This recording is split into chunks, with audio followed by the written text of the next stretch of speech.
Say what? Look. I'm on tour right The New now. OGs.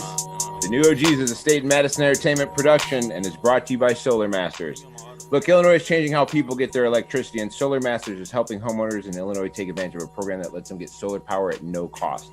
If you're a single-family homeowner in the state of Illinois, you can lower your electric bill, you can raise the value of your home, and you can do something good for the environment without paying a single dollar out of your pocket to do so. In fact, Solar Masters can only work with you if they can save you money. Solar Masters is a Black-owned company and a SunPower dealer, an American panel maker with over 30 years of solar experience. They even have a referral program that pays out as much as $500 per referral. So head over to www.gosolarmasters. Bobby. Yes, sir. I ain't yelling this time 'cause I'm sitting right next to you, man.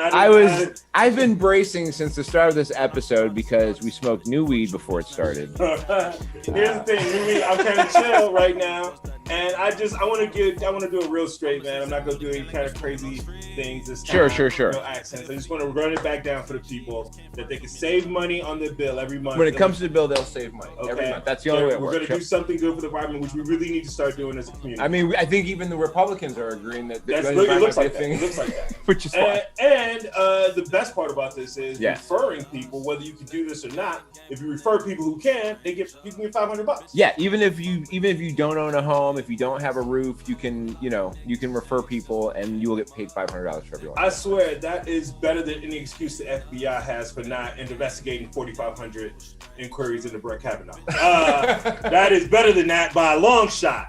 Well, listen, 4,500, man, like 4,500. If you like to try and make enough money to put into a dark money fund so you can pay for Brett Kavanaugh's old bills, get over to www.gosolarmasters.com and look into getting something for your roof or a friend, somebody that you know. We are also brought to you by People of Comedy. Get over to People of Comedy on Facebook. Check out all of their great podcasts and episodes. They are James Webb and the crew there are able to do amazing things. We have been here on this show for over 2 years now. We've gone from 2 hosts in the same room to 2 hosts via satellite in separate rooms to 3 hosts via satellite, all in separate rooms, to 3 hosts in the same room, and now like different variation. It's just me and different random people now. This is the first one that is mostly Milwaukee. This is Milwaukee. This is a mostly Milwaukee. Now I have a full excuse to post in the Milwaukee comedy group. Next time they want to question me on there, they can. I shout out Giannis Antetokounmpo. Giannis Antetokounmpo loves shout outs. There you go, because he was doing the Jones barbecue and barbecue dance. And then, man, you can meet Toby Jones. Come on the show, champ. Yeah, but, he didn't respond to any messages. He did not respond. Me either. Mine either. None of mine either.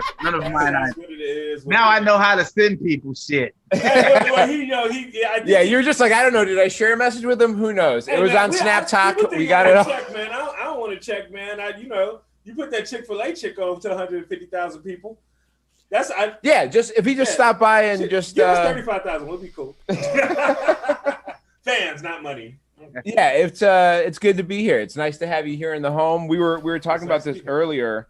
About I'm just letting everybody know that we're live. About how this was the first time in since I've lived in this place that you've actually been inside my house. Yeah, because you moved in right before the pandemic, before the quarantine. Literally February of 2020, I was moving in here. It's been a progression. It was outside, just hey, what's up, bro, from the car. Then I made it into the garage. We had to sit down in the garage. We had a garage sit down one time, and then we had 6 feet separated and stuff. And then we had a chill space sit down because I've got that area down there that's got the couch. So we had like the laundry room hang one time, and that was as like good as it had gotten for like for the last year plus.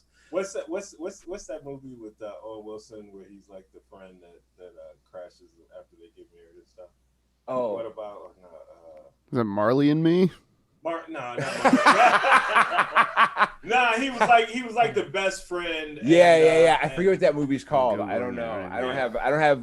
We're doing it by laptop here. I'm just today, setting it up. Yeah, I'm setting it up for when you guys move to LA. I can just I've been around already. Yeah, you, me, and Dupree. I gradually moved myself in. So I do remember that movie, but I forget what it's called. You, me, and Dupree.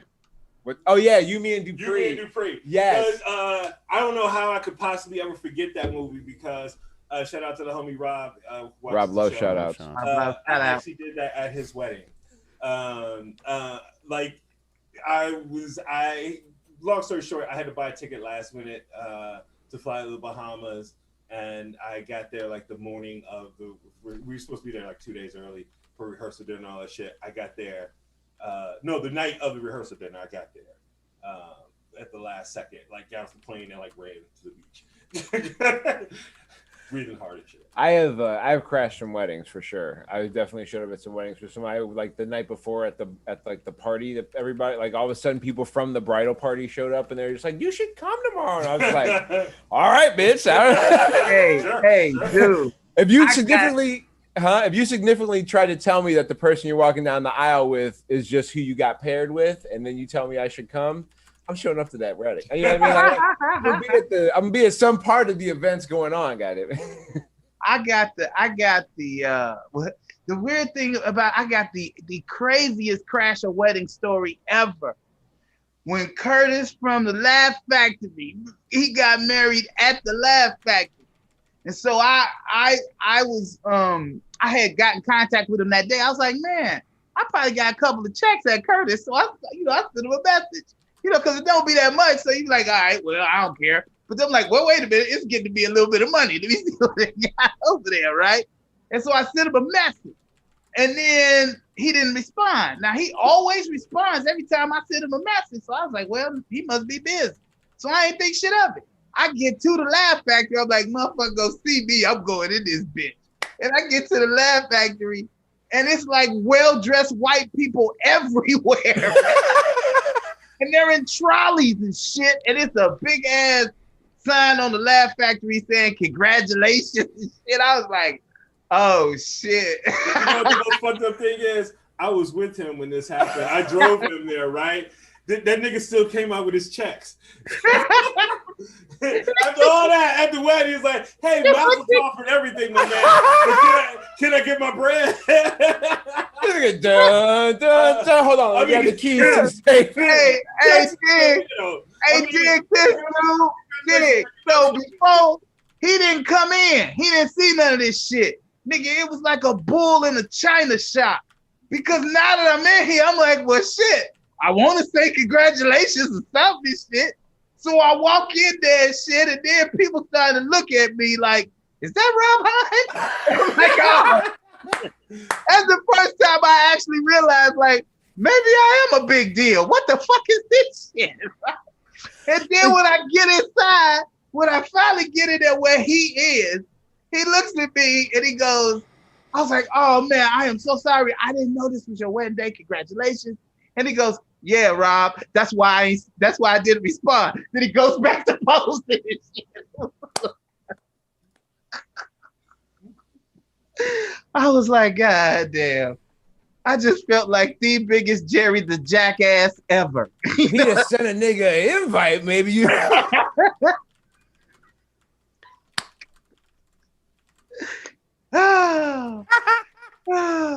And this asshole, I mean, you know, he just didn't say shit. He just didn't go in there. You know what I'm saying?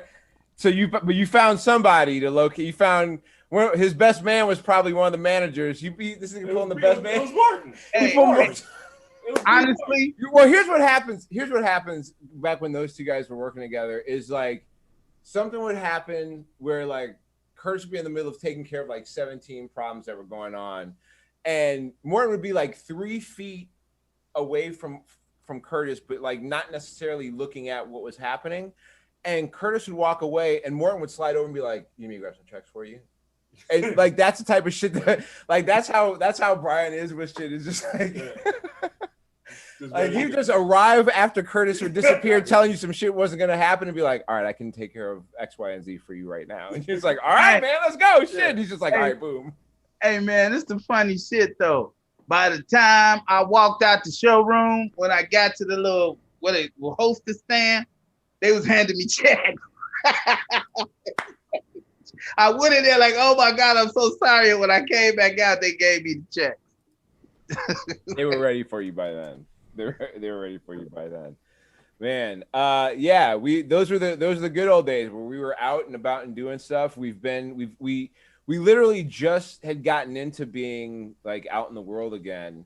You know what I mean? Like this was popping off. Everything was groovy. And now they canceled roast battle in LA because of COVID. I think this last week. I know that like Lindsey Jennings was out there and she was supposed to be in a roast battle and they canceled that. There's some other shows that were still going on, but this whole Delta variant thing, cases are going back up.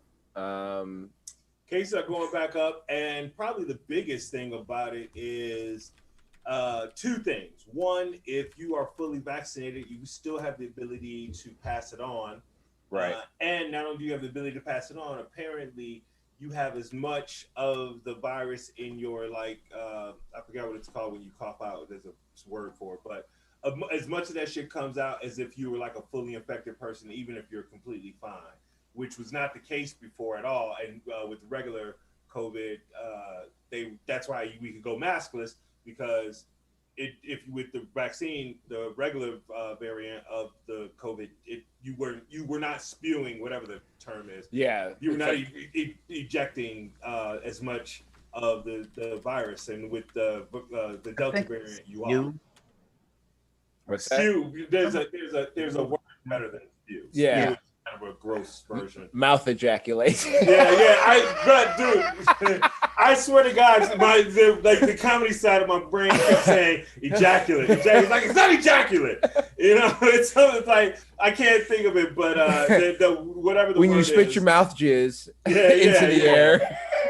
That spray, whatever that is. When you exhale and whatever was in you, as you're talking, you spit a little on the bullshit that you. Like if you're in a room of everybody's fully vaxxed, you're fine. Right. Right now. Yeah, right now, totally fine. We don't have to wear masks. We open mouth kissed earlier. I'm moving in California. Moving to California. But like I was at the grocery store. I went to the grocery store real quick to grab some stuff before I came up here.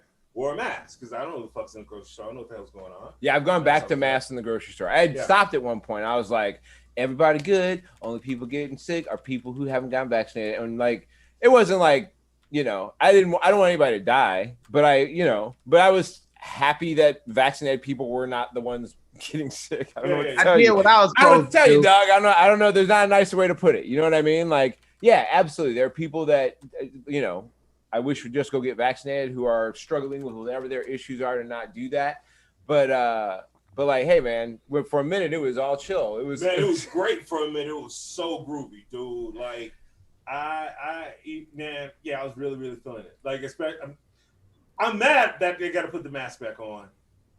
The beard was giving me action. The beard and the hair was giving me action. Here's the other part, though. After a year wearing a mask, having to throw one back on for a little while. I mean, it was never a big deal in the first place because my idea was always like, yeah, man, if everybody's getting sick, let's all wear masks. Like, it just seems like to me, it seems like, yeah, if there's a thing that's making people super sick again, and the way you stop that is this idea of like put a piece of cloth over your face and you go and I'm gonna do it. I'm gonna do it. Seems pretty not a big deal to me. Like, I don't know.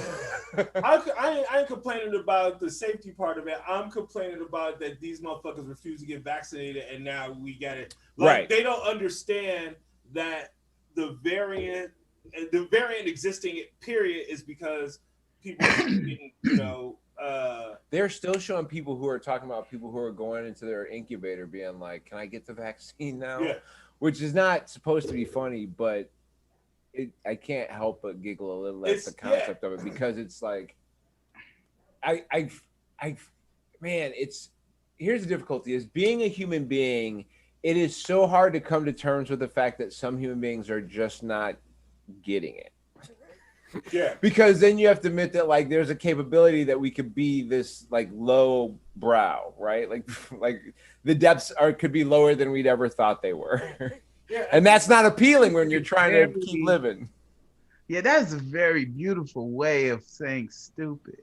I mean, we ain't gotta be nice about it. Hey, man, these motherfuckers have lived their life having known they were so nice. So one time being uncomfortable ain't gonna kill no fucking body. Right. And like some of the decisions that we make be so fucked up that we should feel sorry about it. You know what I'm saying? That shit Hey, happens. so here's the thing: 170 million people in America have gotten a vaccine, and let's say there is something wrong with the vaccine and it kills us all. What, you gonna live in dystopia afterworld? What the fuck is this? What's wrong with you? Why would you want to live in a year when we're zombies and shit? Just come on and be a zombie with us, nigga. The fuck? I don't know about all that shit. I think the fucked You already up, vaccinated, nigga. It's too late. the fucked up part of it, I think, is how it continues to get used as a tool. The Republicans now, instead of like getting on board with like wearing masks and whatnot, are like instead blaming immigrants. They're saying that because we're letting immigrants into the country, they're bringing the COVID-19, they're bringing the Delta variant that's coming in. Oh my God. This isn't new shit. Like there was a little video from Mehdi Hassan, I think that was up from MSNBC, and I like Mehdi Hassan. He was a part of a show called Intercepted, which was a great podcast, and he moved to MSNBC.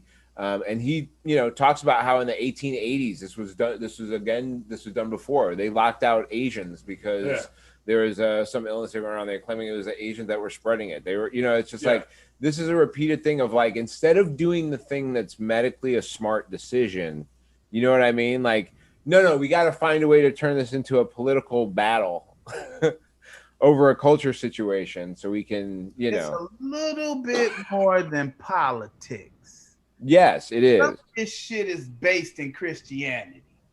Hey man, here's my wild QAnon theory. Is simple.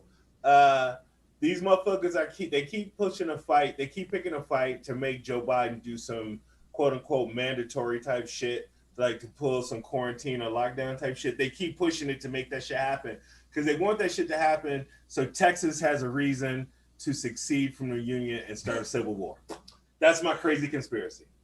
I mean, so here's the thing, like.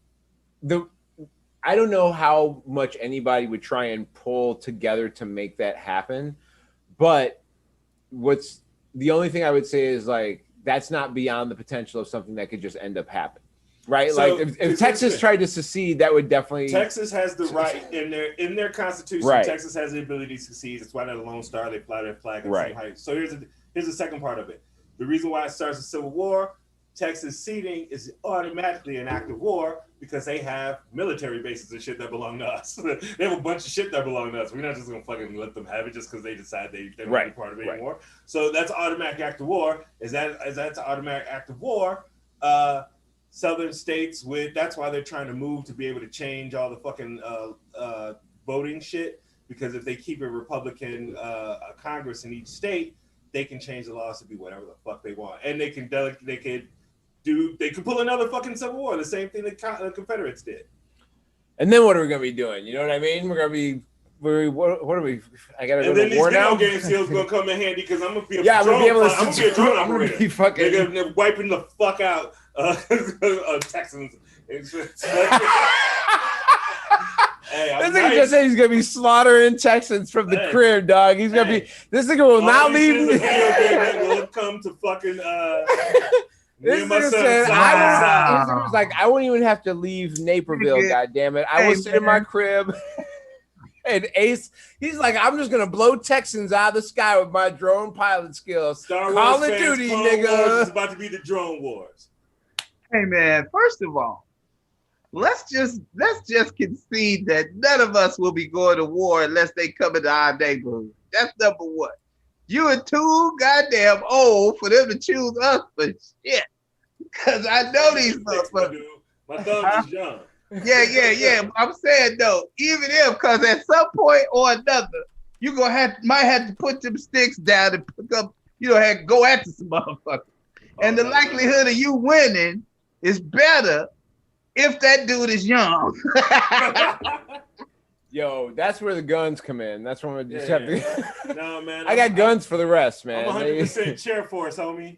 They're arresting off. There's a dude that from the January 6th shit they just arrested. This is off topic, but they arrested this nigga. He had bought like $60,000 more guns since January 6th. They told this dude he had to be. Hey dude, this is amazing. Guns are at a premium. I tried to buy one. I'm like, hell no, I ain't give you that for that. I know what that's worth. Fuck you. Yeah, guns are a hot item right now. I mean, nigga, that's you don't gun violence is buy up. guns. You go to gun shows, right? In like the middle of nowhere. That's how you get them at a regular rate. Yeah, that's the key to moving. Next time you come home in Indiana, it's probably one right next to me, right here in Vegas. Yeah, every month outside of Vegas. Are you in Vegas right now? I'm in LA, but I'm saying that's closer than Indiana. Oh yeah, that is correct. I mean, if you're gonna be technical, I guess if you're using like fucking mileage. Was that Waze or Google Maps? Which one you? Oh, that shit, nigga. I might need something. Conceptually, I don't think so. But I mean, in actuality, sure. In my heart though. Because you always south side, my nigga. You know what I'm saying? I feel you. We're using a bunch of technology to make all this work today. I'm starting to get a little excited. The one part of the system that I am a stand for is like phone shit. I like geeky shit. So like, yeah, for sure. So like when it comes to phone shit, I get a little geeked out. And Samsung has their big event coming up on August 11th, and I've owned their stuff for a long ass time. But they've got 2 new fold phones coming out. They're not. I've had a Note forever. I've had a Note since like I think the second or third one, and I like it because it has a stylus. And for the little bit of promo work I have to do on my own, or for the little bit of meme making or whatever I have to do on my own, it's easy to use the stylus because I've got big fucking. You know, I've never even thought about that. I'm gonna start using that shit. Yeah, and so I've always gotten that. It's the only phone I know that has a stylus where it fits in the fucking phone. And so they're not making one this year, but they're making the Fold 3 like stylus ready. And so they actually have a case for it that'll have a stylus that'll fit in there. I don't know, man. And they're selling a stylus right now. I remember a long time ago when they were talking about they're gonna have phones where you could just pull the screen out and do all types of weird shit with it. Are you guys gonna? I mean, you know, is this where's your breaking point? Where's the point where you're going? Where you're like, I'm going back to flip phones? Oh no, man! I am gonna do the Black Mirror, like the fucking. You're getting the beam. You'll get the grain in the head. No, man! The fucking what do you call it? The contacts, where like it's contacts, and somehow that shit you can also hear it or whatever, and boom, boom, yeah, the whole deal. I'm in. Yeah, you're doing. I see. Here's the thing. I mean, okay, that would be part of the. What you saying, Rob? I'm sorry. That shit is cool, but I ain't really interested unless it's free.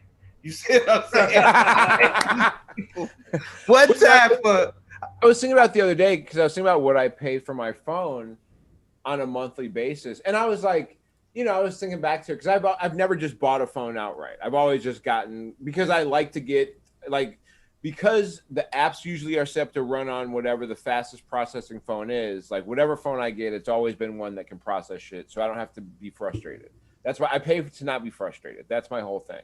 Which is why when I do get frustrated about it, I get as frustrated as I do because I'm like, I didn't pay for the entire purpose of this was so I didn't have to deal with it. Yeah. Like I have fiber in the house, that motherfucker don't go out, but if it did, goddamn, it would be the last. So like with the I've always gotten the new things, but I've always paid monthly for my phone. But I also come from a generation where I had a monthly phone bill before, like when we just had AT&T in the crib. You know what I mean? Or whatever the service was. Like my phone bill was about $100 a month when I had a phone. Like when I had a landline in the house, it was like that's what made getting I remember getting a cell phone the first time and being like, now I gotta pay $100 for my landline, and then I was minutes and shit like that, all the crazy shit you had to pay for with cell phones before. Where X amount of dollars for so many hundred texts. Remember that shit? Yeah, that craziness. And now it's like I pay about $100 or so a month for my phone, and it's got all the shit in it. So I'm paying about the same amount as I was paying then, and I have access to everything, including a pen that I can draw shit with. Like, man, sure, go ahead, X. Hey, man, go ahead. No, I don't understand what's going on with my phone service. And because I don't understand it and I like it the way it is, I don't have to call them for shit. I don't have to talk to them about it. They may have changed the plan that I was on because I think the plan that I was on expired some time ago. Like they don't even offer it anymore. It was unlimited everything. I was like, okay, I ain't never got to do shit else. Yeah. Now, okay. Every time they come That was up with, 7 years ago. every time they come up with a new generation, they come up with new marketing plans of a different way to fucking sell you shit and somehow squeak an extra buck out of you here or there somehow, right? Or diversify some shit. And what they will do is once they get to the position where they want everybody to go to the next plan, your phone is going to start fucking up. They will change the frequency to the new generation of phones just enough that your phone will still work, but it'll work enough that you have to get frustrated and want to go get a new phone. It's called planned obsolescence. dig this. Understand what I'm telling you. I bought a Note 4 full price, and I haven't bought a phone full price since. Because what I understand about the game is y'all still want me to stay with you. Now send me some shit that'll work. You dig what I'm saying? I gave you $700. I don't know how many years ago, but I gave it to you. Now keep me with you by giving me. So you're on a Note. So you're saying you're on a Note 4 right now? You know what? This is how I got upgraded from a Note 4. They gave me a Note 8 because the Note 4 wasn't working no more, right? So then they gave me and then the next year they gave me a Note 9. That's what I got right now, Note 9. I'm not buying them. I got a 10. I got a 10. Yeah, I'm the only one with a 10. And Dick, all I paid was $5 for each one of them. For me, it's purely about. For me, I re-up my phone 2 years just based on whatever the newest. That's why for me, I'm like, this is the year that I upgrade the phone, and they ain't making the phone I usually get, which is the same one we all have. But the Fold is coming, and so now I'm like, shit, do I press my luck and see what this Fold is like? And I think I might actually do it. I might move to these fucking Facebook Ray-Bans they're coming out with. Whoa, what? Yeah, they're coming out with Facebook Ray-Bans. Ray-Ban is teamed up with Facebook to make AI glasses. That's his vision. He's building the next computing platform, which is mixed reality. Oh, wow. Wow. Yeah. Wow, that's dope. So it's going to be, I think, a mix of AR and VR. Because mixed reality, you could walk into a store and buy shit, and like pay for shit as you go, like because you're like you're clicking on a thing. Yeah, that'll be a thing where in advanced stores where you'll just add stuff to your cart, and you'll just have to scan it, and then you'll like everything will be all these. You bag it yourself, and you'll just walk out with the cart. Like, you won't stop. You won't stop. You'll just check out as you're walking towards the exit. It'll ring you up, and that'll be it. Yep. And you'll just have all the computing power in there. Creepy. I mean, Google did the thing with the glasses before, but yeah, with the way technology is now, that feels a little creepier. Yeah, it seems like a wild thing. I do the basically exact same thing with the phone shit as you. That's why I'm still with a Note 9. I was going to jump to the A21, the Samsung A21. But the Ultra one is the only one that comes with the stylus. Yep. And it was $200 extra for the stylus. And they made the Samsung A21, which I don't know, I feel like it's a crossover between a Note and a Galaxy or whatever. Anyway, they made 3 different versions of it, and the most expensive one is the only one that the stylus works with. The other 2, the stylus won't work with at all. And you got to have the stylus because, like, when you're trying to like make the dick pic that you took, when you got to try and like reduce the size of it a little bit because it's just taking up too much of the screen. Yeah. The stylus really helps you properly draw that only back have so without. Many gigs on my I mean, the pixels on the phone are only so big. Well, I don't really take dick pics, and in addition to that, not only do I not take dick pics, but I don't use the stylus. I just keep pressing X and go back to the pic back to that. So it really don't. It's gonna be harder for all of us as this goes on. Google is banning sugar daddy apps from their Play Store. What? You give Viagra, then they take away your boo. The fuck is a sugar daddy app? God damn it. Is there some sugar mama apps? Is there some old bitches I can? It's wild to get like X said that like where was this? I would have if I could have found this. If X would have found this app 5 years ago, he'd have had to go back to working a regular day job. Hey right man, now. let me That's- tell you something. You go to the sugar, Hey, man. hey nigga, you go to the Sugar Mama app and the line long as hell to get in. No. I will almost. You gotta have some very man. Look, I feel like my dick is a service. Right. So why would the fuck would I pay? My dick is fantastic. So why the fuck would it like that's an even exchange. So you got paying for that shit. You fucking crazy? No. See, I like that. I feel like paying for sex is trash dick. I feel like you got trash dick because I like that. Have you ever paid for sex directly? Have you ever made direct? I mean, are you willing to share that? Yeah, Yes. yes. One, are you willing to share that? Wait, yes, but let me explain. I have never paid for sex, but I've had sex in a situation where somebody received money. How about that? You've had sex purchased for you. In a VI club. You've had sex purchased for you. I had sex with a stripper in a VIP club. Someone co-signed for your sex. Yeah, my then boss paid for it, and I didn't know. Paid for by the boss. Where's the red book? Where's the HR department on that? See, comedy. I want comedy to pay very close attention to this story right here. Okay, this man was whored out by his own boss, which he may or may not have objected to, but that's not the point. The power dynamics there is that his boss bought him sex Big and booty, man. Hey, let me explain to you. So I feel gross. I'm telling everybody my business, but here's the deal. You know that song "No Sex in the Champagne Room" by Chris Rock? I had believed that. I believed that because the clubs in Chicago, there is no sex in it. Like the clubs based in the city of Chicago. Yeah. You gotta get out of the club. The cops watch you too closely. So I thought that was like the real. And so there's hand jobs in Indiana. I was in the champagne room with this very beautiful woman, and she. I used to work in Indiana. I know. What do you want? And I go, ha ha ha, sex in the champagne room. And she said, okay, and it happened. And I the whole time was like, this can happen. I didn't know. No sex in the champagne room. How much of that time did you spend waiting for somebody to break in there and? I was terrified. She was like, "Nah, baby, it's Miami. It's all good." Blah blah blah. Oh yeah, for sure. In Miami, for sure, it's got to be.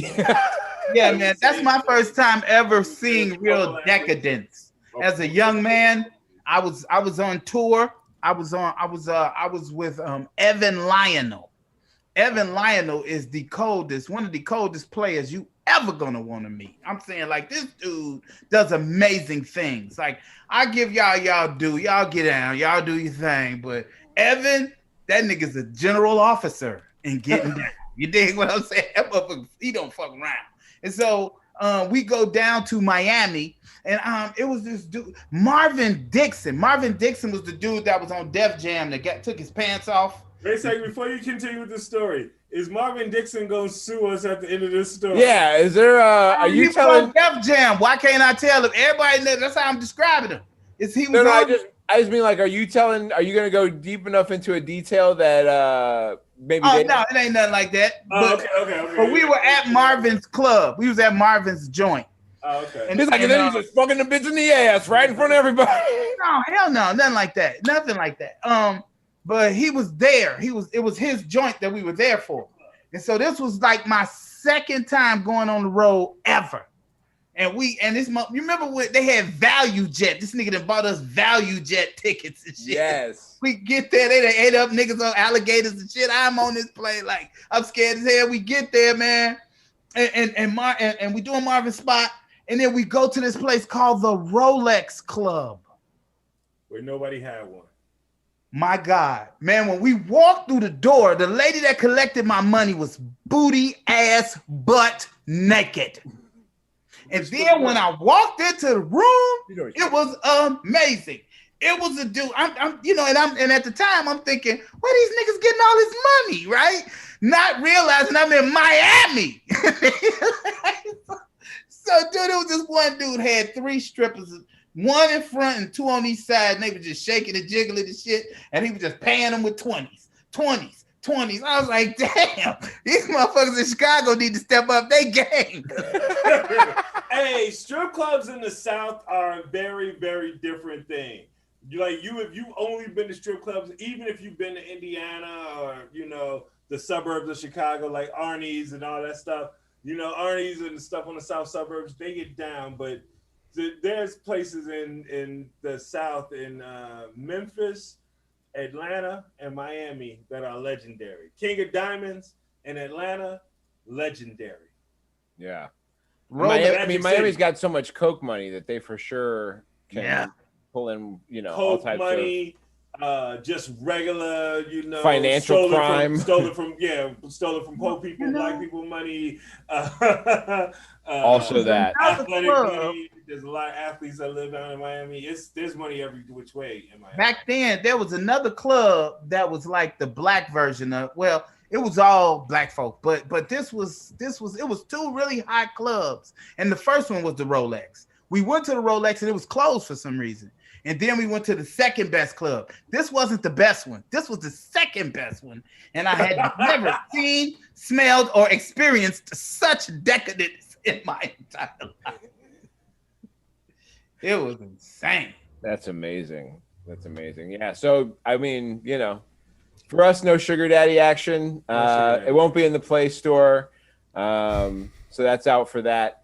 And some other weird ass tech news. Do you guys remember the electric car company Nikola that tried to start up? Yeah. They were trying to get their whole thing going. Were they here in Illinois? Was that the one that was here in Illinois? I think it was in Illinois or in Michigan. It was in one of the two. They Midwest. The real concern with these electric car companies is where they actually have like a product they're going to produce in the end. It's just like a prototype, and they're looking to get investors in. Yeah, because they have these new like special financing things that are sitting in on the stock exchange now, where they're like, I think they're called SPACs or something like that. Yes. Where it's basically just a fund that's waiting for like one of these companies that has promise, and then they partner with that company and go public, and they make all their money based off of that. Yeah. And so like it's basically a leg up for a company that probably shouldn't or isn't ready to go public yet to be able to take advantage of going public as part of this giant fund that's going on. And Nikola had set themselves up for this. And just as that was about to happen, all this stuff about the company started coming out. And the founder ended up getting indicted. From the civil complaint that came out, one of the things that was said was it was not unusual for their engineers, execs, or marketing personnel to find out about company initiatives, timelines, or product features by reading a Milton tweet or watching him in an interview. So he's just making shit up, just pulling out his ass. In June of 2020, he sent a series of tweets from his personal account in which he claimed that Nikola would be offering a drinking fountain in the Badger, one of the cars they were coming out with. This came as a complete surprise to Nikola's designers, engineers, and marketing personnel. Well informed of the tweets, one engineer questioned whether it was a joke. Yeah. Like, this dude was literally just making stuff up on the fly as far as what was going on. Like, what would be the utility of that? Like, on days when the stock price declined, he regularly attempted to direct Nikola's senior executives to take actions to stop the price decline. They get frantic text messages from him on days to say, like, just do something. Wow. But like no real but just like focused on the stock price and not on a product. He used to track the daily number of new Robinhood users who held their stock. Wow. This is a guy who and this is why when I get upset about the economy, I get upset about shit like this, because this is a guy who has a company that wasn't actually producing something completely other than making the thing that they're trying to make. Taking advantage, I'm sure, of government money to make the thing that they're trying to make, and a bunch of other investors, and found a way to take the stock public. Right? There used to be regulations against creating shit like this specifically for this purpose, and they took them all away. These things are no different than the hydrogen production, I think, which is big. These specs things that they have right now are basically no different than the thing that I can't remember the gas company from the early Enron. No different. Enron started creating the fake fucking trading things for gas prices that were based on nothing, and people bought into it. Like, I'm not saying all of the specs like that. I watch CNBC all the time. There's specs that have worked out very, very well. some very quality companies that are For just, sure, like, on the way up. However, it creates a product that is very easily manipulated by a charismatic and Yes. creative mind that has maybe just enough that it looks like everything else everything looks like in place. It could cost a lot of people a lot of money before somebody figures out that it's full of shit. Literally, it's what's going to happen. It's going to cause another fucking stock crash that's going to end up costing poor people money. This is the shit that you see at the end of every Marvel movie.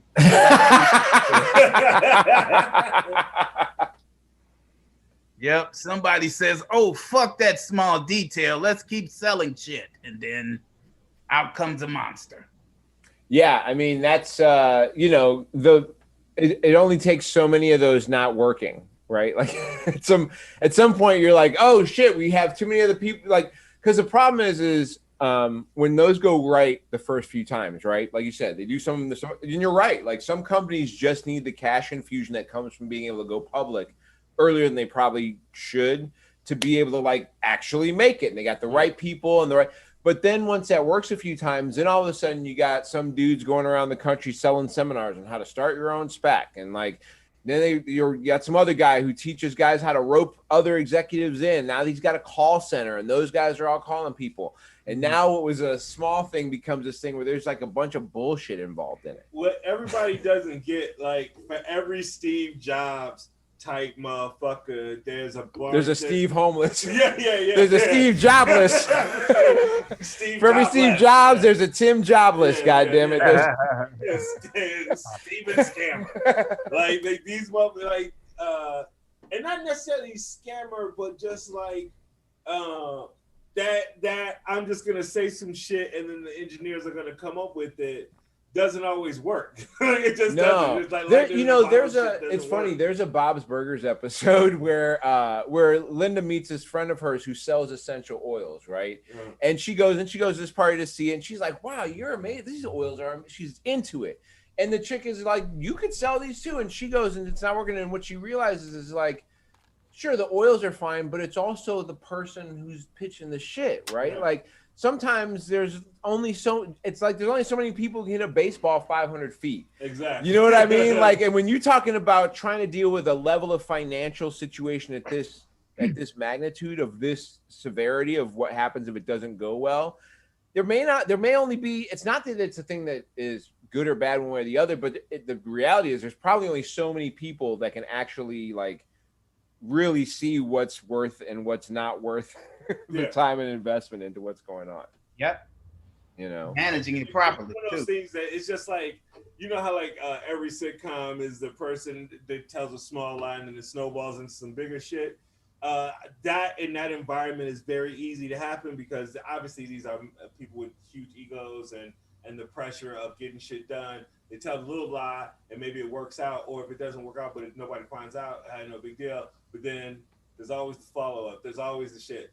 Anyway, for some reason, you know, we happen to live in a place where like creating an industry in which you can have a bunch of jobs and stuff and just like have another competitive thing where you can just make an industry out of nothing.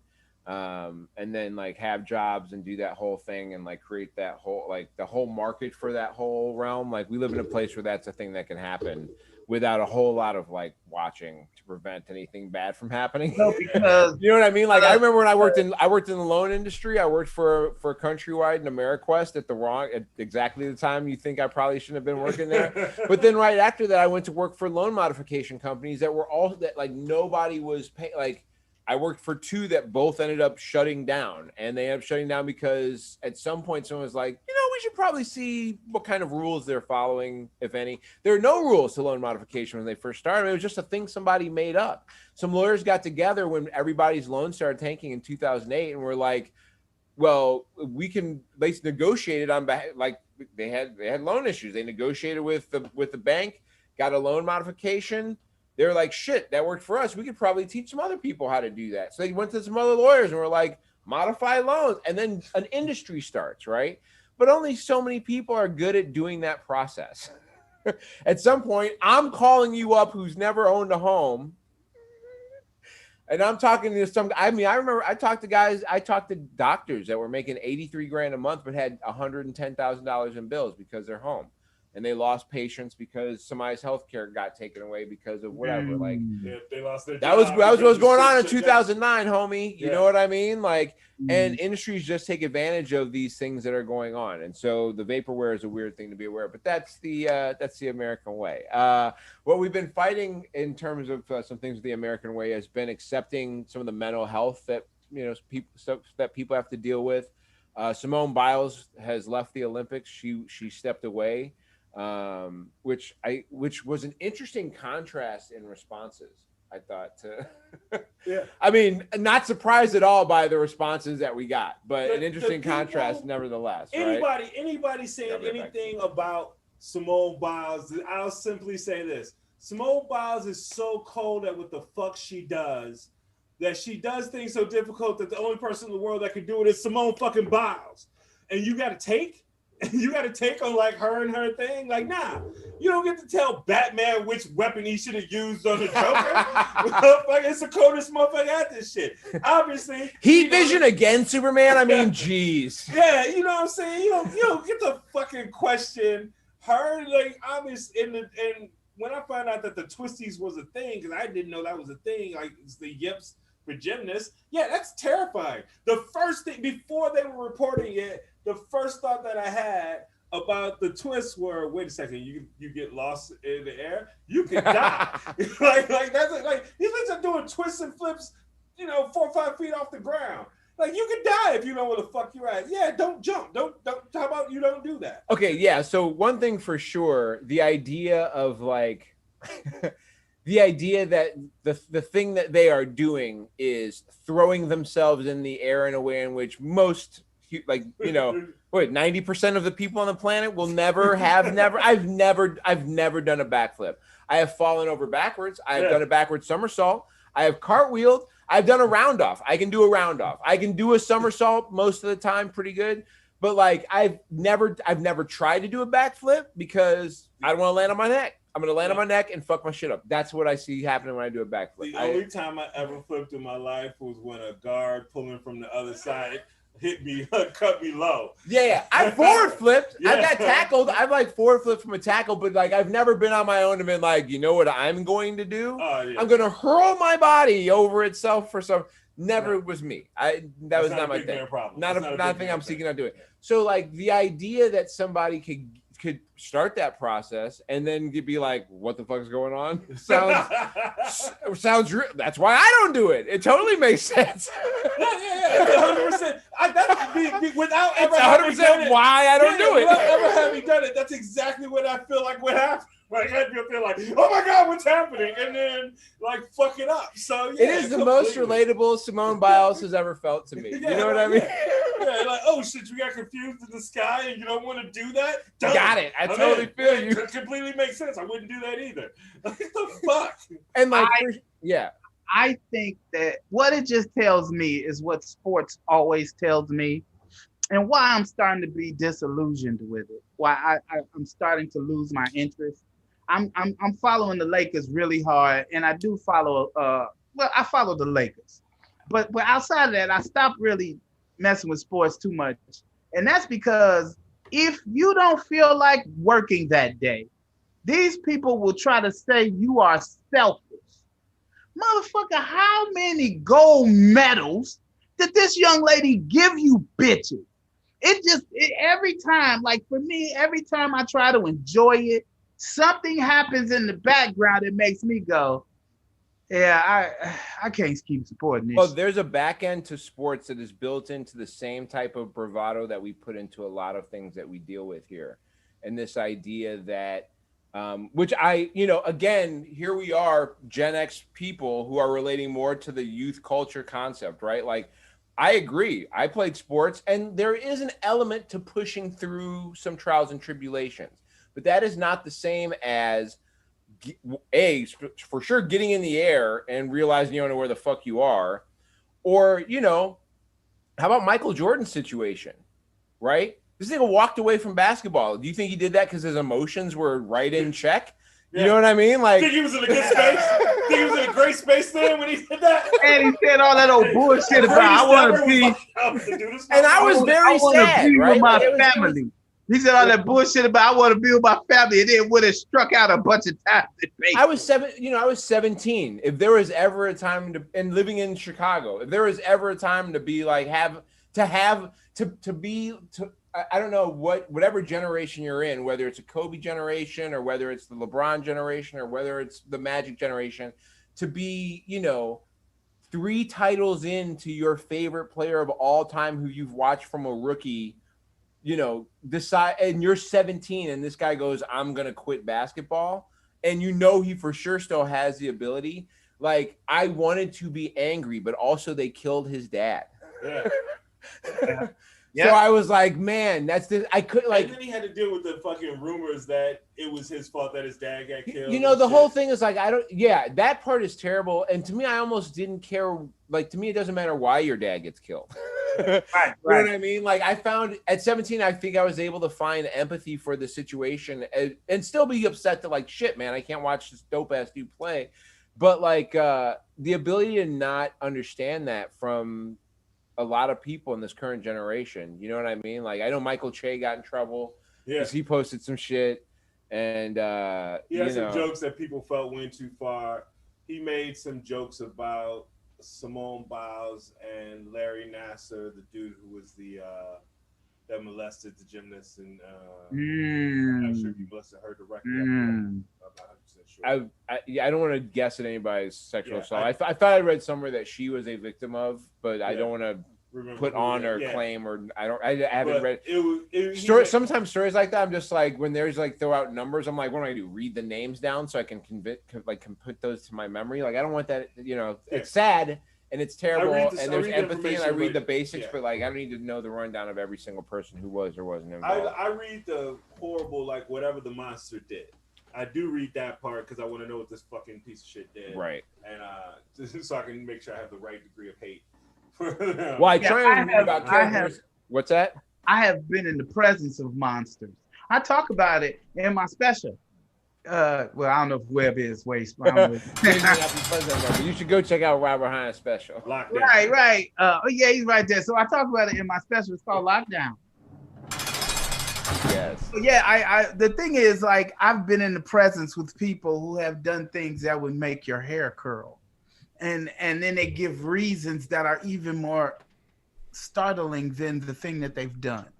And so when you're around those type of people and you look at them like, you just think this shit you do is regular, huh? You know what I'm saying? They do weird shit and right in the open. Like well, that's why programs that are focused on stopping traumas before they get put in place, you know what I mean, are so vital, because there is a lot of input into a person that leads them to a place where that becomes the output, right? Like, it's if you are not surrounded by nothing but love and have people taking care of you and looking out for you, it is very rare that you know what I mean? Like, it is very rare that that you're going to be someone who falls out of line that way. That's a rare occurrence, and there's usually something else going on, right? But like, that's the other thing about the jail. They had a jail within the jail, and the jail within the jail was much smaller, and it was in different spaces, and it was a particular type of person that they would not keep in public. Yeah. I mean, in general, I'm saying public of the inmates. Oh yeah, I know. So the Hannibal Lecter type niggas. Yes. And when you go in there, you got to shackle them and shit and all this other extra shit. And I'm not the type of dude that could work down there, because I'm like, come on, nigga, let's go. You know what I'm saying? I'm not finna put all these extra shits on you, because then I'm like off. And then I don't like the way niggas walk when they got them on. I don't like that shuffle shit. So I ain't never. That's a bad reason to get stabbed in the throat, right?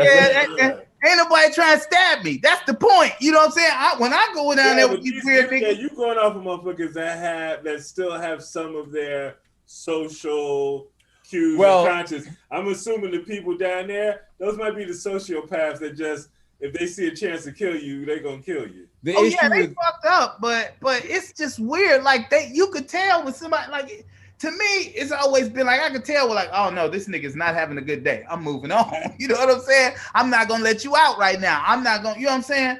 But most of the time, people, even crazy people, don't be on like they gotta be calm sometime. Like it would be things that would be patterns that would happen, and I would recognize the pattern and stop it before it got there. But that was always only a threat. I never had to put my hands on them. Yeah. Yeah. Well, unfortunately, you know, there are monsters in that sport in gymnastics. And it's fine. Step away if you're done. I mean, you know what I mean? Like you said, she doesn't owe anybody anything. She's got a bunch of fucking gold medals already. She's elevated the sport. They still won. Like they still got somebody else won all around gold there instead. Sunny and Lee won, won all around and continued the American tradition. I think we won 5 times in a row. USA. Yeah, we've proven again that we can flip around. I do like that there are some gymnasts. That's an accomplishment, man. When we were little, we were not the dominant in the sport. That's why Mary Lou Retton was such a big deal. No, and Carrie she was Strug, like the first one to break through, and then Carrie Strug later on, and the German gymnastics team did something different. They got rid of their regular the one piece thing that they wear, and they wore full leotards. They wore like full leggings and everything. Okay. Which there's been a whole lot of stuff that's gone on with. I think there was a handball team that got fined, like a Norwegian handball team that got fined because they wanted to wear boxers instead of like the little short ass booty shorts or whatever that they normally have them in. And it is incredibly exploitive, the gear that they have women's athletics wear in some of the sports, especially at the Olympic level. I am not going to front like I do not watch women's volleyball and women's beach volleyball and admire the shapes. I'm not going to act like I'm going to be a hypocrite and say that, but there's outfits that like literally that's the Olympic outfit.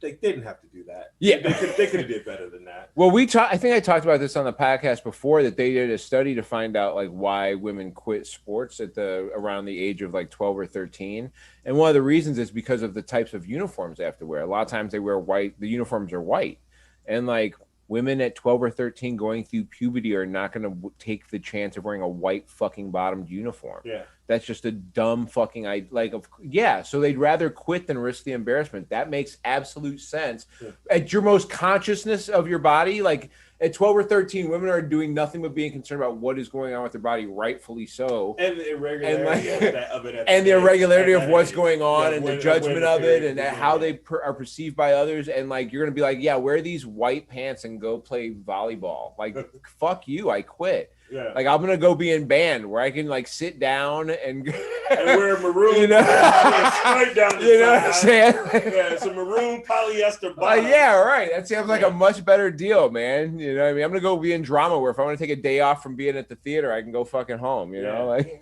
maybe some of these fucked up emotions that work in my favor. I went to CVS.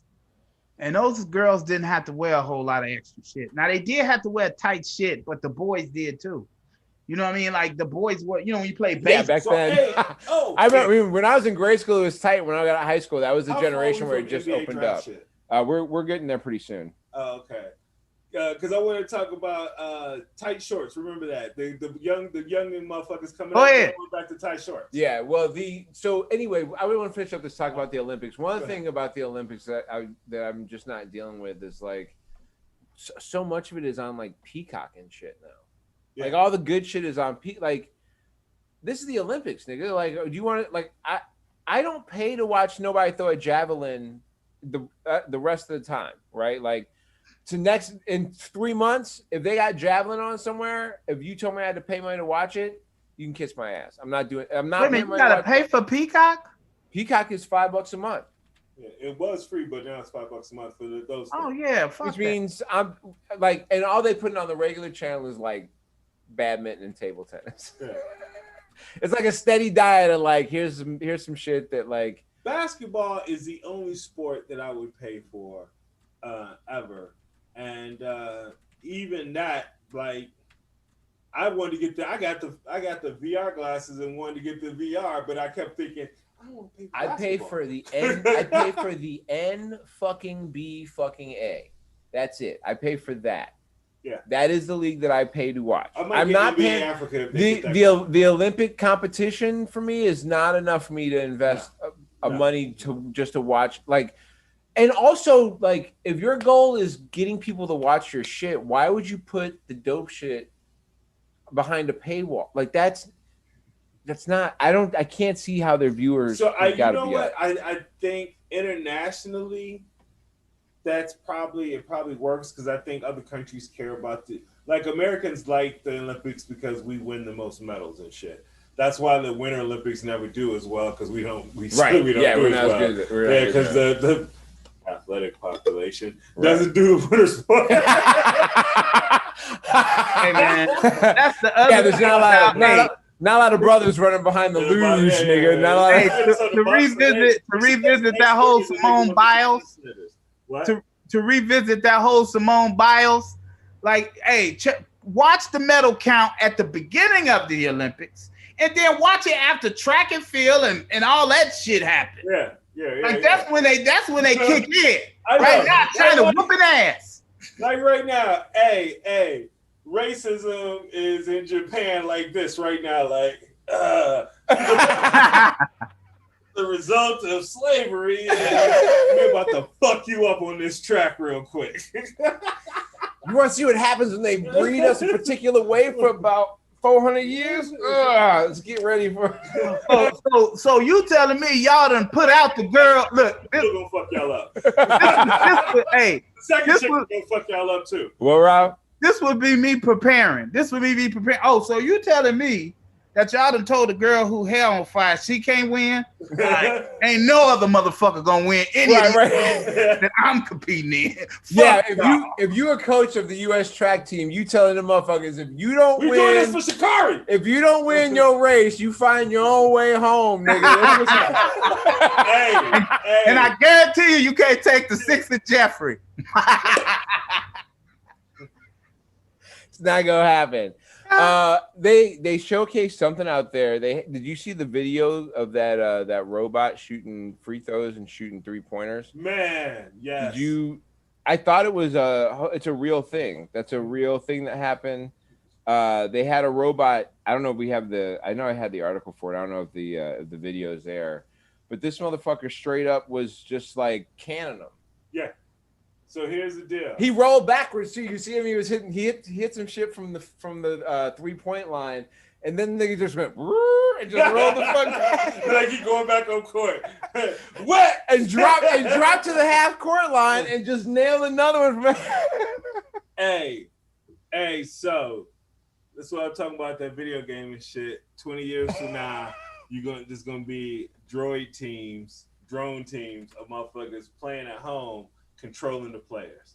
That's going to be the NBA players of the future because the player contracts are just going to get out of hand and they're going to get rid of. That's going to be their way of getting rid of niggas. This dude is dropping. No, they won't. They can't do that. Yeah, because still somebody going to go support them brothers. Still, we going to want. You know what I'm saying? Still, we got. Hey, did you not see that video of that dolphin that looked like some Westworld shit that I sent you? That was in the water doing like actual dolphin shit. We are not that far away from them having human-like robots, like some Westworld shit. And when they have a human robot that can, Boston Dynamics has the robots owned by Hyundai now. Hyundai's making moves, man. They teamed up with Marvel. They've been doing all these commercials with WandaVision. Hyundai is making, I saw they make the robots were dancing, Bobby. I know they make a car called the Genesis, which I know you guys aren't super into cars or whatever. No, it's electric. It's electric. But they do. Tesla. But Genesis is supposed to be their First of all, Kia and Hyundai is the same company. Kia used to make bicycles. And then they started making, I think, lawnmowers, and then all of a sudden they were making cars, and they made shit-ass cars for a while, and then they made enough money where they could go buy off some good designers. And then they bought off some good-ass designers who could still keep that, like, South Korean look about the car, and they spun off Hyundai, and so they had Kia and Hyundai going for a while, and now Hyundai's got this brand called Genesis. And Genesis is supposed to be like the BMW style of their shit. And their cars are gorgeous, and they're always like, it's the same thing that Lexus and Infiniti did. It's as good as a BMW. It's $5,000 cheaper. That's the whole gimmick, right? It's like, listen, man, if you just got a manager gig, but you ain't running the show yet, that's the electrical. This right? is your No, they make a car called the Ionic. That's electric. Okay. But they own Boston Dynamics now. I did not know that. And That's so dope. I don't know what Well, I that don't know means if for the that's dope, future. actually. I don't know if that's dope or not. I like to me that sounds like they're gonna have some robot cars carrying I think people around. I think Hyundai makes. All I know is I'm gonna be late to work someday, and I'm gonna jump in that motherfucker, and it's gonna climb up the side of the building. And I'm here for it. You know what's gonna be dope? I live 20 to 25 years. You will be able to send your car to Starbucks to get you coffee. I'm in for that for sure. Before robots take over the NBA, we did have the NBA draft. It went. I think the top of the draft went pretty according to plan. I was. Evan Mobley was. It was between him and Jalen Green who was going to go second, and they went with Jalen Green. Yeah. Which I think if anybody wanted to make a wager, I would say Jalen Green is 100% rookie of the year. He is the most complete player. He is Zach from LaVine. Ignite. He is Zach LaVine, but with more confidence and swag than Zach LaVine had when he first came in the league. He can play at Zach LaVine's level right now. I'm a huge Jalen Suggs fan. Yeah, I'm a big Jalen Suggs fan, and I like Jalen Suggs because I've listened to interviews with him and I've watched him play, and he's got a real like quarterback. He used to play quarterback also. And he's got a real, and it's that militaristic, we're just going to go after it. We're not stopping type of a mentality. And he came back from an injury in a game and was able to like get it together and he crushed this year as a freshman. And so I think that'll be interesting. The legacy of this draft, there's multiple things that are happening in this draft that's super dope. This is the LeBron class. This is the first class of kids who LeBron was like, by the time they got old enough to recognize what a basketball was, LeBron was the coldest motherfucker on the planet. Like, if you listen to almost all of them had LeBron as like their favorite player. Like, nobody mentioned Kobe or Mike or anything. Oh, wow. LeBron. And the evidence of it is if you go down the at least the first 10, I think there's like 4 dudes who are like 6'8" point guards. Or they can play a point position, but they're 6'8", 220. What's funny is one of the guys who probably didn't say LeBron, who would probably said Derrick Rose, was Ayo Dosunmu. Who I know this is 6'4". This is gonna sound like a homer take, but he played at U of I, which is my mom went to U of I, so I'm a big U of I fan, and he got drafted by the Bulls, which he was projected to go like maybe in the top 25. Yeah. And he went 30. He fell to 38 for some reason. It's crazy. So there was a kid named super excited because there was a kid named Josh Christopher that was supposed to be there that I was super excited about, and I passed out before the second round happened, and I woke up at like 1:00 in the morning to your text. And as soon as your message about that we were going to see him, and as soon as I saw that, I didn't even know that the Bulls had drafted him. I saw that, I was like, the Bulls! I was so excited. They need a point guard, and he's a point guard. I assumed that there was a trade. I assumed that there was. I said, oh man, they must have traded up right when I fell asleep, because I fell asleep towards the end of the first round. I passed out watching it. Yeah. And I just assumed that they must have traded up to like the late 30s or something. I mean, late 20s. The interesting thing about all y'all said is I've viewed it from a different space. First of all, when the Bulls was winning championships, it was horrible for comedy clubs. It was horrible. Like, you had to just sit and wait. And then even then, if you got anybody, they was drunk and it was horrible. Like, all of that shit happened during those. But it was a whole lot of nice parties. You know what I'm saying? You can go hang out and have a good time and drown your sorrows of not being on stage somewhere else. You know what I'm saying? That would be a lot of energy in it. And the other thing is, Go ahead. The other thing, like when you guys were talking about generational, that really kicked into me because I can remember people talking about how what was the brother that both coached and played basketball? Yeah, I can remember. So I remember old people talking about how cold Russell was, but you couldn't really see him anywhere, and it was always in black and white. Didn't keep my attention. Right now, we get to the point where Jordan ain't the big dude, and everybody is. But dude, this the other thing that was interesting. The first person that I seen play that position like LeBron plays it was Scottie Pippen. Like that was, and so again, that's another thing that came from that team that got exported out into the league. Oh yeah. I experienced to a smaller degree. I understand. I'm not comparing it to Mike in the heyday and shit. But when D Rose was like killing it, we had that problem for a little bit in Chicago comedy scene where shit would not jump off into the fucking Bulls game.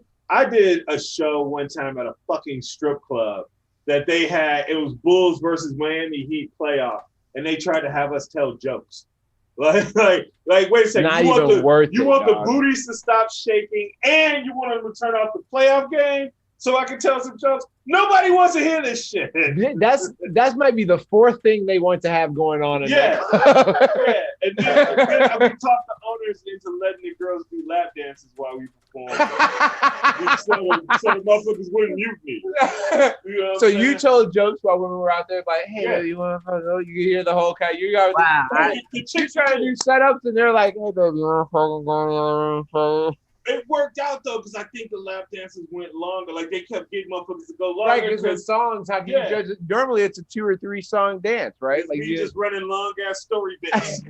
tell another long joke, baby. all I know is after the show they was like they loved us for that shit. So That's so funny, man. Yeah, I've done weird shows like that. I did a show in the middle of a casino where there was not walls, they were just windows. I mean, like curtains. And they closed the curtains and they started, you hear motherfuckers winning, ding, ding, ding, ding, ding, yeah. You're like, yeah, damn, you know, you talking about some weird ass shit, and then people start cheering at the wrong time.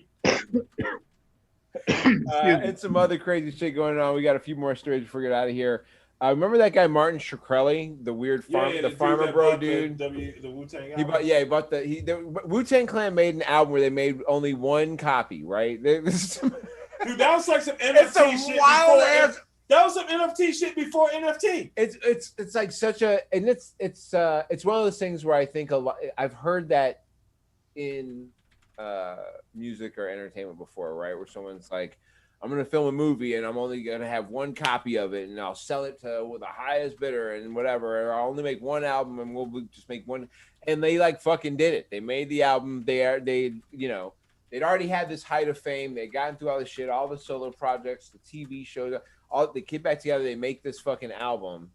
They make one. There's one of them. This guy, this piece of shit pharma dude who jacked up prices on fucking insulin and a bunch of other shit. Right. He made millions of dollars jacking up prices on all this other shit. Buys the album. This guy then gets caught in some illegalities because of his company. They weren't paying taxes because he's a piece of shit. So the government seizes the album. They seize the fucking album. They took, of course. I don't know if y'all know this, but the government will seize your shit. Yeah. They will seize your shit and then they will resell your shit. That is exactly what happened. I wish they would tell. I understand not telling who bought it if the person doesn't want to be told. That I understand. But because it was sold to pay off a government debt, they should tell us how much it sold for. I do want to know if the resale value was higher or if they sold it at a discount. Yeah, government usually only take pennies on the dollar. The judgment that he owed was, I think, $7.4 million is what he had to pay. Though, this is art, so I don't understand why they would take pennies on the dollar. If they should have an auction, they could have had an auction at Sotheby's for the motherfucker. Yeah, he bought it for $2 million. That's what he paid for. If you put that shit on sale at Sotheby's, you tell me like Bezos or fucking Elon alien ass wouldn't do it.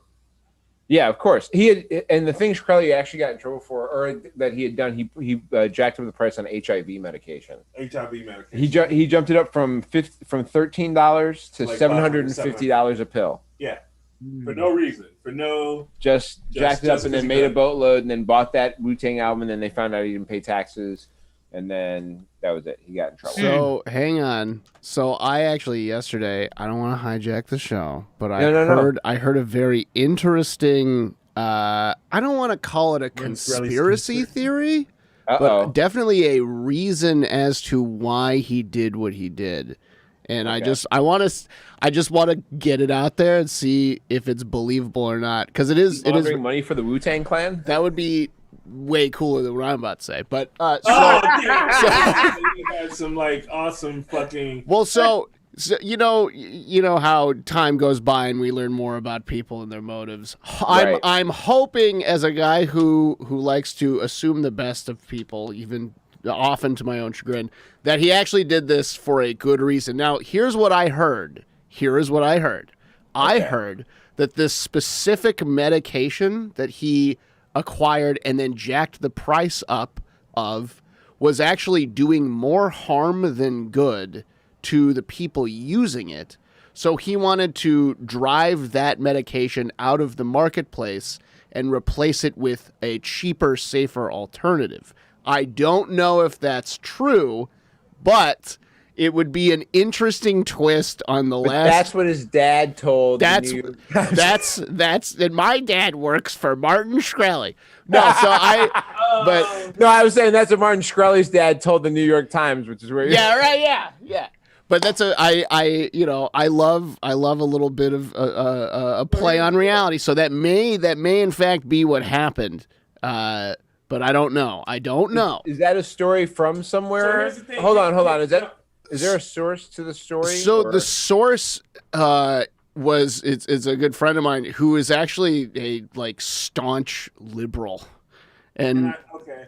Like, I'm gonna call bullshit on it. Okay. Because if he wanted that, he owned the product, right? Yeah. Just stop making it. That's what I would think. Is that Just stop. Well, so and Man, this is why not would to you say make me pay more for some shit that you know don't work. this is not to say that Martin Shkreli isn't evil, because he certainly is evil. Yeah. He did buy the one and only copy of Wu-Tang's album and not distribute it. He sought a good-hearted solution, but through the most satanistic way possible. Right. But yes, he saw some cake and he wanted to have it and eat it. So if they find out that Ben and Jerry's has glass in it, I don't want them to charge me $50 a piece. To keep I mean, yeah, that's pretty much what this theory is. Yeah. Ben and Jerry's. Right. Hey, it's just like, because I may drop $50 here and there. I've done it before Right. for beer. When I used to drink beer, I used to like really fancy beer. I've spent $50 on a bottle of beer before. One bottle. Because it was delicious. It was amazing fucking beer. I'll never do it again. Okay. The thing that it made me think of is when Raskin was talking about in Congress the other day. So you didn't give them a medal because you wanted to give them a medal. You know what I'm saying? Right. I don't want to give just this group just from that date a medal. Let's give them all the medal from 1970s on. Wait, what sense do that make? Get the fuck out of here. Yeah. Because I want more people to get medals. Well, Right. What the fuck is that? Just get them up. These motherfuckers medals. So they got shit to do with you taking the focus off of January the 6th. I don't know who needs a medal, but I know who needs a bath, and that's Ashton Kutcher and Mila Kunis's kids. Oh my gosh. God damn it. White people, y'all gotta stop making me defend you motherfuckers. But I'm gonna defend them. First of all, we all wash our feet and everything here, right? Are we all feet? We all wash. They never wash their feet. I've definitely seen discussions going on Twitter recently about people who they believe that the water running down their legs is enough. Nigga, I am down there with the soap and the scrub and the whole thing. I get pedicures, so I wash my legs and feet. I have a pumice stone because I'm not about to go there and have the women who speak a language I'm not gonna fucking try to replicate because then I'll get canceled. But anyway, I'm not gonna have them talking that language about my big fat dirty ass. This motherfucker didn't even wash his ass. Right. No, that's not about to go down. I'm scrubbing all over, baby. If you say something about me, it's gonna be he got clean feet. His feet is. Plus, I am a big, even though I come across very confident, I am an insecure person, always have been. And so cleanliness is like one of the things like, look, I'm checking shit off. Let's off the tables why they would say no. Well, it ain't gonna be because I'm funky, because I'm clean, and I wash, and I put on the smell. Yeah, good. I have a Orbit bubble gum subscription just to make sure that I always have gum at the ready. Like I don't leave my house without a pack or two of gum. I feel very comfortable going through a pack of gum in a day just to like. Yeah, I don't really chew much gum, but and some of y'all probably know that. But what I do is, like, even when they had cut my belly open, I would still try to find a way to wash my feet. You know what I'm saying? Like, I'm like, I'm gonna lean on this wall or something. So Kutcher and Kunis basically said that they said if you don't see the dirt on them, they don't need a bath. Which I can smell it. Which is not comfortable for me because kids be getting funky all the time, and you can't. That's how you get famunda. That's how you get the famunda cheese. That's how you get a garlic knot. You know what I mean? That's look, I can tell you the day my son hit puberty. Because the funk, like that woman walked past me and he was like 11 and he smelled like he worked in a factory for 3 days. like he worked like a triple.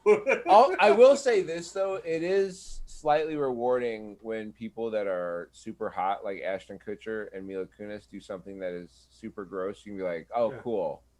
There's a balancer. You know what I mean? Like I may not be as hot as Ashton Kutcher, and the women may not be as hot as Mila Kunis. But hey, at least we take baths on the daily.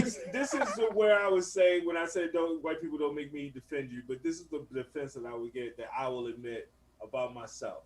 Like during the quarantine, if I didn't leave the house, I might go a few days before I do water. I'm a 2-day max guy, yeah. Yeah. But during the quarantine, it got to 3-4 days a few times. Like I literally had to go. Oh goddamn! Okay. Because I wasn't going nowhere. Right. And like we didn't leave the room and shit. So anyway, so I don't know how secluded their life is. If they are, because they're very hopefully they're not all stuck in the same room. I think they live in like Wyoming. Or when he was with Demi Moore. That was her. That was her shit. Oh yeah, that totally was her shit. Yeah. Demi Moore owns a quarter of Wyoming. The reason Wyoming's only got 50 people is because Demi Moore owns about a third of it or some shit. I think. More people would live there, but she don't want to hire right now. Yeah. She was like, give me that part of Wyoming right there. Just cut that little cut, like she was ordering a slice of cake. Give me that big hunk right here. Hey, okay. I want to give a shout out to a comedian friend of mine, Peter Saltagero. Saltagero loves Fido. Shout out. So he said something like a year and a half ago. I'm pretty sure it was before the pandemic about liberals should all go move to like Wyoming. It's not that big of a population. A bunch of liberals from LA would move there. It wouldn't affect California that much. Right. But it would change the politics of Wyoming, and we could fucking like get those state senators and representatives and change, a lot of shit. Well, because of the pandemic, that kind of happened. A lot of Silicon Valley motherfuckers moved there because it's super cheap to buy a lot of land. And there were towns in Wyoming and Idaho that the locals were getting like white people were gentrifying white people. It's so awesome. It was so fucking fantastic. And if we can only convince those white people that it is the other white people's fault, we may get some people on our side. In the meantime, where are you at this week, XL? You got anything going on? I am looking to hang out with Giannis, man. If you're still in Milwaukee, I'm kicking it. I'm gonna be down at the Deer District, kicking it. At me, man. Where can they find you? At XL Comedy. Since it's not visible this on week. On everything. Oh yeah, at XL Comedy on everything, all the systems. Giannis, if you're trying to go out drinking tonight, I'm going to be at Stockhouse Brewing Company. I'm closing out a night called Comedy Flight. It's a new show happening up in Milwaukee. It's right outside of Wauwatosa, so it's a chill little spot. You can find that information and more at Mocha_Jesus on Twitter and Instagram. Find the show at New OG's Pod. Rob, what about you, man? What you got happening? The same stuff always got happening. Go see the special. It's very important. It's called Lockdown. Nice. Lockdown Detroit. And find me on all social media, Robert_L_Hines. Thank you guys so much for sticking with us. Make sure you go to People of Comedy and People of Comedy Network on Twitter and Instagram. Check out all their great shows. Follow James Webb. Follow Chicago Comedy Guys. Oh, hey, one thing I Yes, want to sir. plug. Yes, sir. This coming Friday, August 6th, Yes. Stand Up is back. The return of stand-up, Return of stand-up. Stand Up. I think that's where we met. You should Yes, have it led is. Many moons ago, we met in that basement. And the phenomenal Mo Good of the West Side of Chicago is headlining. I've never seen her do 30 minutes, but I know she can. I cannot wait to see her. We have a phenomenal lineup. If you're in Chicago and you want to see some comedy, it's only $15. Go to standupstandup.net for tickets while they're still there. Next Friday, August 6th. Make sure you get there. Thank you guys so much for listening. That's it. We're out of here. That's what's up. Thank you, gang, but nigga, you a stranger. Bitches wanna fuck, but nigga, you can't blame us. You can't. Bitch, you better play your role. I feel like Nelly when